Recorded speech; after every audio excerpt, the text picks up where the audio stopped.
नमस्कार, मैं हूं श्वेता झा और आप देख रहे हैं आज तक। काबुल में महिलाओं के विरोध प्रदर्शन के बाद तालिबान सरकार ने सख्ती और पाबंदियों से जुड़े नए नियमों का ऐलान कर दिया है। जी हां, अफगानिस्तान में अब किसी भी प्रदर्शन से पहले मंजूरी लेनी होगी। यहां तक कि प्रदर्शन में लगने वाले नारों की भी जानकारी सरकार को देनी होगी। नई तालिबान सरकार को प्रदर्शन ही नहीं, उसका कवरेज करने वाले पत्रकार भी मंजूर नहीं है।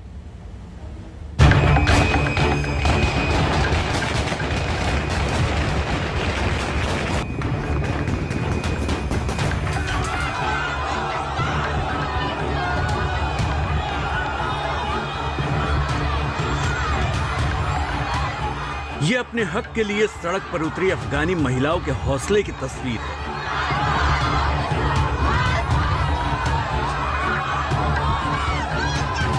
ये 20 साल में अफगानिस्तान की नई सोच की ताबीर है। हथियारबंद तालिबानी लड़ाकों से पटे काबुल में निहत्थी महिलाओं का हुजूम सड़क पर उतरा तो इनकी आवाज को कुचलने की कोशिश कैसे हुई, ये पूरी दुनिया ने देखा। अंधाधुंध फायरिंग से भी इस आवाज को दबाया नहीं जा सका। अफगानिस्तान की नई सरकार को विरोध की ये नई आवाज चुभ गई। अफगानिस्तान के गृह मंत्री सिराजुद्दीन हक्कानी हैं। ये हक्कानी नेटवर्क की शुरुआत करने वाले जलालुद्दीन के बेटे हैं। गृह मंत्री हक्कानी ने अब विरोध प्रदर्शन को लेकर सख्त नियमों का ऐलान कर दिया है। अफगानिस्तान के गृह मंत्रालय की तरफ से जारी किए गए नए नियमों के मुताबिक किसी भी प्रदर्शन से पहले न्याय मंत्रालय से इजाजत लेनी होगी। प्रदर्शन का मकसद क्या है और प्रदर्शन के दौरान क्या नारे लगाए जाएंगे, इसकी भी मंजूरी लेनी होगी। प्रदर्शन कहां होगा, किस वक्त होगा, जैसी सभी जानकारियां सुरक्षा एजेंसियों को बतानी होंगी। प्रदर्शन के बारे में कम से कम 24 घंटे पहले सुरक्षा एजेंसियों को जानकारी देनी होगी। इन नियमों का उल्लंघन करने पर कानूनी कार्रवाई की जाएगी। तय है कि तालिबान की नई सरकार के बनते ही काबुल में महिलाओं के इस प्रदर्शन का जबरदस्त असर हुआ है। इस प्रदर्शन की कवरेज करने वाले पत्रकारों की पिटाई की कुछ तस्वीरें भी सामने आई हैं। टोलो न्यूज के मुताबिक तालिबान ने काबुल के एक दैनिक अखबार के 5 पत्रकारों को गिरफ्तार किया। तालिबान प्रशासन का कहना है कि मीडिया को उसी हद तक काम करने की इजाजत है जब तक वो इस्लामिक मूल्यों का आदर करता है। तालिबानी सुरक्षा बलों ने कई पत्रकारों के कैमरे छीन लिए और धमकी देते हुए कहा कि प्रदर्शन की खबर दिखाना अब गैर कानूनी हो गया है। तालिबान ने सत्ता में आते ही बयान जारी कर खुद को महिलाओं के अधिकार का हिमायती बताया था। यहाँ तक कि कुछ शर्तों के साथ पढ़ने लिखने और काम करने की आजादी देने का भी ऐलान किया था। Afforded all their rights, whether it is in work or other activities, because women are a key part of society, and we are guaranteeing all their rights within the limits of Islam. लेकिन हकीकत यही है कि महिलाओं की आजादी का दायरा बदल चुका है। काबुल में महिलाओं के कैफे से लेकर ब्यूटी पार्लर बंद होने लगे। कॉलेज की क्लास में लड़के लड़कियों के बीच पर्दा लग गया। अमेरिका की वापसी के ऐलान के बाद अफगानिस्तान की सेना तालिबान के रास्ते से हटती चली गई। तब किसने सोचा था कि उसी अफगानिस्तान की महिलाएं बेखौफ होकर सड़कों पर निकल आएंगी। तालिबान दुनिया के सामने 20 साल पहले वाली छवि से अलग दिखने का दावा कर रहा है और उसके सामने 20 साल बाद वाला अफगानिस्तान नई चुनौती बनकर खड़ा है। आज तक ब्यूरो। रुक करेंगे अगली खबर का। आपको बता दें कि असम के जोरहाट में 2 नावों की टक्कर के बाद हुए हादसे में राहत और बचाव का काम जारी है। हादसे में एक महिला की मौत हो चुकी है जबकि 50 से ज्यादा लोग लापता बताए जा रहे हैं। 42 लोग सुरक्षित निकाल लिए गए हैं। हादसे को लेकर पीएम मोदी और गृह मंत्री अमित शाह ने सीएम हेमंत बिस्वा शर्मा से फोन पर बात की है। आज मुख्यमंत्री खुद भी घटना स्थल पर जाने वाले हैं। तो आपको हम बता दें कि यहाँ 2 नावों की टक्कर के बाद यह हादसा हुआ है ब्रह्मपुत्र नदी में। हादसे के बाद 42 लोगों का रेस्क्यू हो चुका है। एक महिला की मौत हो चुकी है। जैसे ही नाव में टक्कर हुई, आपको बता दें कि लोग जो थे वो समझ नहीं पा रहे थे कि अब क्या करें, तो अपनी जान बचाने के लिए कई लोग नदी में कूद गए। इसमें कई लोगों को तैरना आता था, कईयों को नहीं तैरना आता था। इसमें कई लोग ऐसे हैं जो अभी लापता है। जोरहाट हादसे के बाद अभी भी रेस्क्यू ऑपरेशन का काम जारी है। 50 से ज्यादा लोगों की तलाश की जा रही है। 42 लोगों को रेस्क्यू किया जा चुका है और एक महिला की मौत हो चुकी है। बड़ी खबर, ब्रह्मपुत्र नदी में यह हादसा हुआ है। वैसे भी लगातार बारिश होने की वजह से ब्रह्मपुत्र नदी अपने उफान पर है और ऐसे में खतरा और ज्यादा बढ़ जाता है और अक्सर एक पार से दूसरे पार अगर जाना होता है तो बोट का ही, नाव का ही सहारा लोगों को लेना पड़ता है।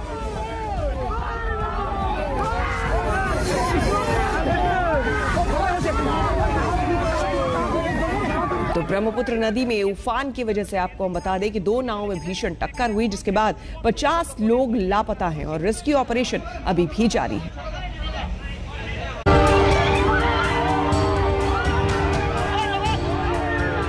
जब नाव का आखिरी सिरा भी पानी में डूबने लगा तो जान बचाने के लिए नदी में लगाई छलांग।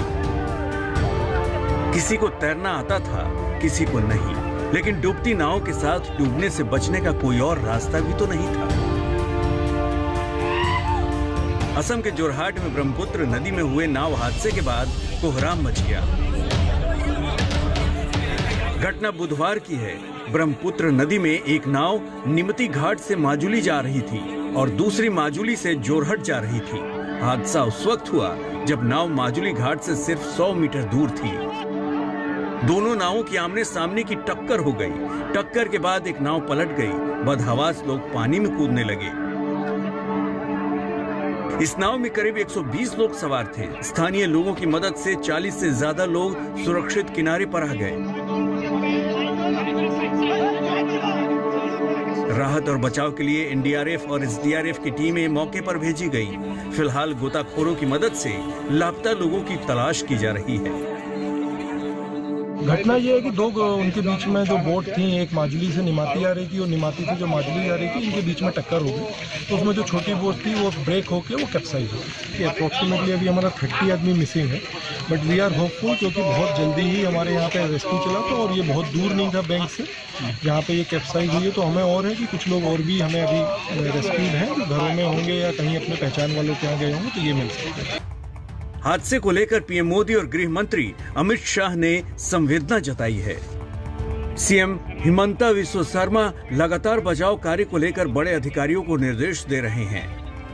जो बोट कैप्साइज हुआ है उनको हम लोग मिल चुका हूँ, उनका लोकेशन या बोट को हम लोग अभी बरामद कर लिया हो घटना स्थली से 1.5 किलोमीटर आगे। लेकिन बोट को खोलने का कोई उपाय नहीं है। उनको एक प्रकार से we have to cut the top, तभी बोट का नीचे हम लोग जा पाएगा। उसका व्यवस्था हमारा एनडीआरएफ और एसडीआरएफ का लोग अभी कर रहा है।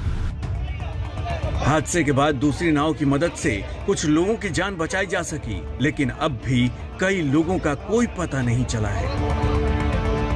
ब्रह्मपुत्र नदी में लापता लोगों की तलाश करना बचाव दल के लिए बड़ी चुनौती है। गुवाहाटी से हेमंत कुमार नाथ के साथ आज तक ब्यूरो। और हमारे संवाददाता प्रेमा राजाराम हमारे साथ जुड़ गई है ज्यादा जानकारी के साथ। प्रेमा, आपसे जानना चाहेंगे कि फिलहाल क्या अपडेट है, क्योंकि बताया जा रहा है रेस्क्यू ऑपरेशन अभी भी जारी है। रेस्क्यू ऑपरेशन अभी भी जारी है और लगभग 40 लोग अभी उनकी रेस्क्यू हो चुकी है, लेकिन अभी सूत्रों के मुताबिक अभी भी लोग मिसिंग है। 4 लोग ऑफिशियली मिसिंग है, लेकिन इसके अलावा और सारे लोग भी मिसिंग है। जो जाना जा रहा है, ये जो नाव जो कैप्साइज हुआ था वो छोटी सी नाव थी, उसमें 120 लोग थे। वहाँ पे काफी 2 व्हीलर और 4 व्हीलर गाड़ियां भी थी। इसके अलावा जो दूसरी फेरी आ रही थी दूसरी तरफ से, उससे कोलिजन हुआ था। लेकिन अभी एनडीआरएफ और एसडीआरएफ टीम अभी भी जारी है रेस्क्यू ऑपरेशन में। श्वेता, बिल्कुल प्रेमा, ये जानना चाहेंगे कि 2 नाव की टक्कर थी, तो लगभग ये अंदाज लग पाया है कि दोनों नाव में कितने लोग सवार थे, क्योंकि कई ऐसे लोग जो है अपनी जान बचाने के लिए कूद गए नदी में जिन्हें तैरना तक नहीं आता था। जी, इस वजह से काफी लोग मिसिंग हैं। जिन लोगों को रेस्क्यू किया गया है उनको अस्पताल लिए गए हैं। जो अभी पता चल रहा है कि एक नाव में, जो छोटी सी नाव में 120 लोग थे और जो बड़ी सी फेरी थी उसमें 200 लोग से ज्यादा वो फेरी में सवार कर रहे थे। तो अभी रेस्क्यू ऑपरेशन जारी है। एनडीआरएफ और एसडीआरएफ टीम लगातार लोगों की खोज में है और वहाँ पे अभी भी रेस्क्यू ऑपरेशन जारी है। श्वेता, बिल्कुल शुक्रिया आपका प्रेमा तमाम जानकारी के लिए।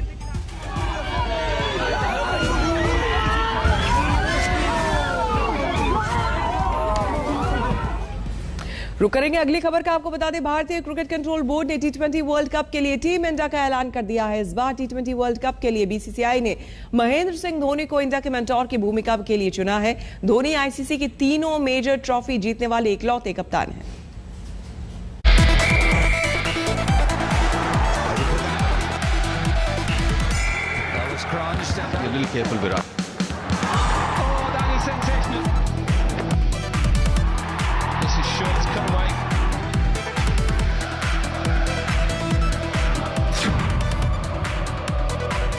टी20 वर्ल्ड कप के लिए टीम इंडिया का ऐलान।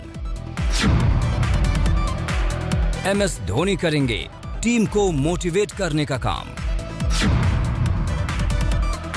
चैंपियन बनने को तैयार है हिंदुस्तान।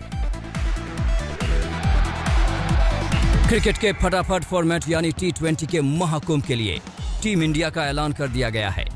सिलेक्शन कमेटी ने विराट कोहली की कप्तानी में सिलेक्शन कमेटी ने विराट कोहली की कप्तानी में उन 15 खिलाड़ियों का ऐलान किया है जिन पर हिंदुस्तान को दूसरी बार टी20 वर्ल्ड चैंपियन बनाने का दारोमदार होगा। ये वो 15 चेहरे हैं जो टी20 वर्ल्ड कप में देश की नुमाइंदगी करेंगे। इनमें एक तरफ जहां अनुभवी पेसर के अलावा अश्विन जैसे स्पिनर को तरजीह दी गई है, तो वहीं युवा वरुण चक्रवर्ती और ईशान किशन को भी मौका दिया गया है। हमने अभी देखा था कि फरवरी में जब इंग्लैंड की टीम इंडिया आई थी तो कोहली ने ओपन की थी बैटिंग, तो शायद वो ओपन करेंगे और राहुल को नंबर 4 या 5 पर उनको जगह दी जाएगी। और नंबर 3 पर सूर्य कुमार यादव अच्छी तरह से सेटल हो गए, तो नंबर 4 पर शायद राहुल आएंगे आखिरी ओवर्स के लिए, और 5 और 6 पर हार्दिक पांड्या और ऋषभ पंत होंगे। तो वो बैटिंग ऑर्डर तो बड़ी अच्छी लग रही है, बड़ी मजबूत लग रही है, बड़ी एडवेंचरस बैटिंग ऑर्डर लग रही है।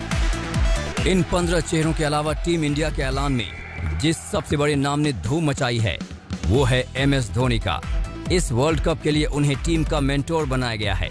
खिलाड़ियों को मोटिवेट करने और रणनीति बनाने में माहिर माने जाने वाले माही की मौजूदगी साल 2007 का करिश्मा दोहरा सकती है। I have one announcement to make. Mr. MS Dhoni will join Team India as a mentor for upcoming T20 World Cup. I am glad that MS has accepted BCCI's request and he will join Team India for upcoming T20 World Cup. MS will work closely with Ravi Shastri and other support staff to support Team India. पहले ये world cup Bharat में ही होना था, लेकिन corona की तीसरी लहर की आशंका को देखते हुए इसे 3 शहरों दुबई, शारजाह और अबू धाबी में कराने का फैसला लिया गया। वैसे तो वर्ल्ड कप के मुकाबले 23 अक्टूबर को शुरू होंगे, लेकिन सुपरहिट मुकाबला होगा 24 अक्टूबर को, जब मैदान में भारत और पाकिस्तान आमने सामने होंगे। तो बस इंतजार कीजिए, क्रिकेट में लगने ही वाला है रोमांच का तड़का। आज तक ब्यूरो।